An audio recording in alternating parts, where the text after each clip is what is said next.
Au départ, notre mission, c'était d'aller construire un centre de formation pour former les Guinéens à se protéger et à avoir les bonnes procédures contre Ebola.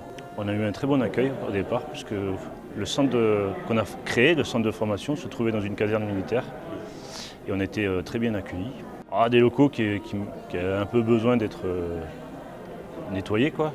Mais on est arrivé, on les a nettoyés et ensuite on a tout rénové de manière à ce qu'on puisse quand même vivre, dormir dedans pendant toute la durée du mission qui au départ c'était prévu 4 à 5 semaines et qui s'est prolongé jusqu'à 2 mois. Donc en fait c'était un vieux gymnase presque désaffecté et on a tout rénové, donc on a créé des dalles, on a créé des portes, on a repeint, on a créé des séparations, des cloisons.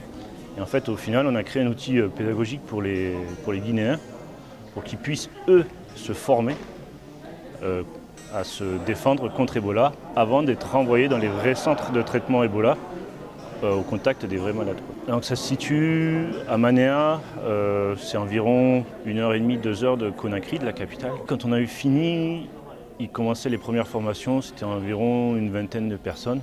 Et ils devaient continuer comme ça pendant, je pense, 1 mois. Et chaque semaine, ils avaient des nouveaux groupes qui formaient. Il y a eu encore quelques morts. Combien exactement, je ne pourrais pas vous dire. Je pense qu'en formant les gens réellement au plus près et que tout le monde utilise les bonnes procédures, je pense qu'à la fin, ils arriveront à enrayer Ebola. Pour nous, mission accomplie, tout à fait.